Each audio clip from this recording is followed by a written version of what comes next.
Assalomu alaykum YouTube'imizda kanalimizning muxlislari. Bugun endi mana agratda ishlarimizni bo'ldik. Mana bahor ham nima bo'lyapti, tugayapti. Ichkarida gullarni olib chiqib, endi gullarni ham ko'chat qilamiz. Xudo xolasa billa mana shu baham ko'ramiz. Bu yog'i dehqonchilik bu ham. Biz olib chiqib nima bo'layamiz? Qancha layk bo'lsa, gulimiz ham shuncha layk bo'laveradi-da. Ketdik emasam. Hurmatli muxlislarimiz, mana bugun gullarimizni ko'paytirish uchun bo'lyapmiz. Ko'payib ketganlarini qishki gullarni olib chiqdik xonadan. Endi tashqarida bahorgi nima ishlarimiz, bularni ko'paytirish, bo'lish. Mana har bir tuvakchaning tagiga toshlarni tashlab oldik, chunki quruq saqlash uchun juda qo'llatib yubormaydi. Mana go'mis tashlayapmiz. Go'misni o'zimizni tayyorlaymiz. Buni ham go'misni ham tashlayapmiz. Mana hozir gulimizni tagini yumshatib qo'yganmiz. Suv quyib, endi buni bo'lamiz. Mana ko'rib turganlaringdek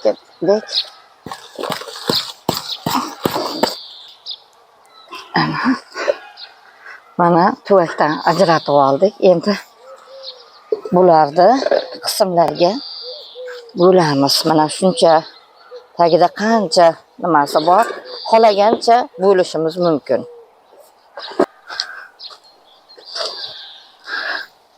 To'rtta qilib bo'lishimiz mumkin buni. Mana har bir chiqqan nimasini bo'lagini bo'lsak, yana bu ko'payib ketaveradi. O'tgan yilgi bo'lganlarimni maktablarga berdim. Bo'lib oldik. Buni har qancha ko'paytirsak bo'laveradi, lekin juda kamaytirib yubormaymiz-da. Shuning uchun hozir 5 ta tuvakka ekamiz.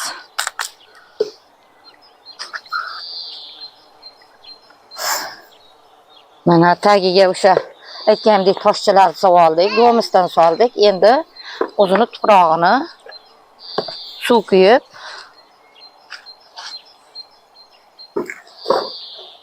ekamiz.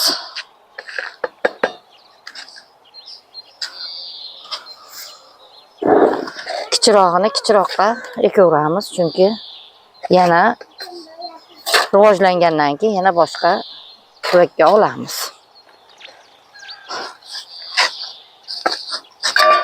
Yilda bahorda bularni har doim shunday bo'lib ko'paytiramiz. Gullarimiz juda ko'p. Mana orqalarimizda ham, u yoqda ham hammasi shunaqa qilib ko'paytirganmiz.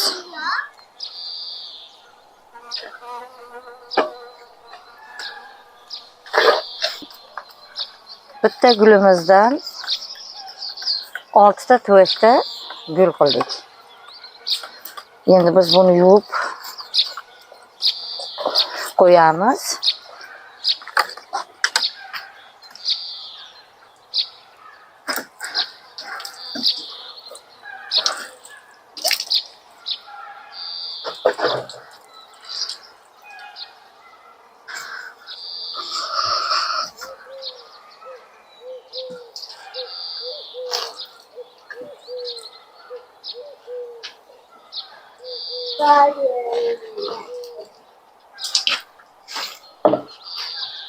Mana biz buni urug'dan o'zi chiqarib, keyin buni tashqariga, hovlimizni tashqarisiga, ko'chaga olib chiqamiz bularni. Ko'cha ham chiroyli bo'lib turadi. O'tgan odamda havasini keltirib, gullar bilan mana shu ekib chiroylilaymiz. Chunki o'tgan odam havas kelsin bu xonadondagi gullarni chiroyliligiga. Bo'ldi.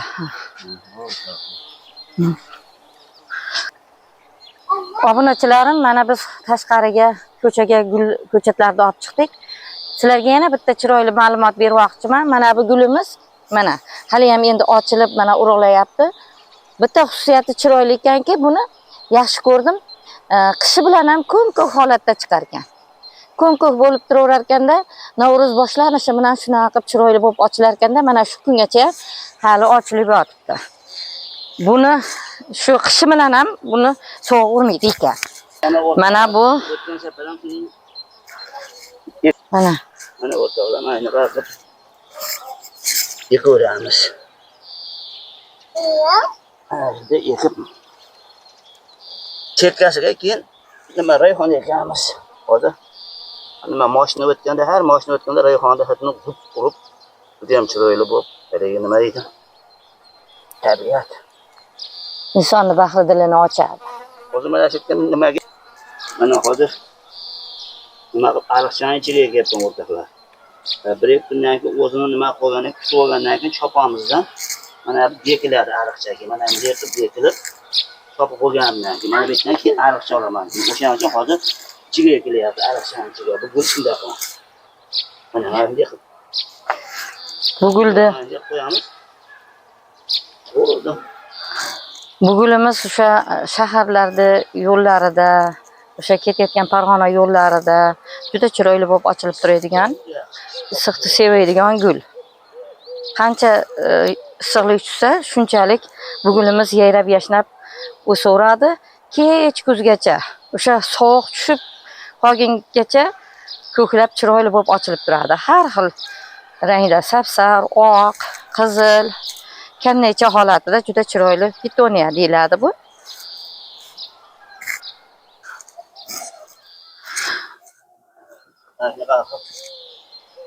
Ko'ramiz o'rtaga mana ko'chada chekkasiga o'sha aytgan nimalarimiz. Rayhonlar. Yana olib chiqing guldan. Ko'chatdan olib chiqing.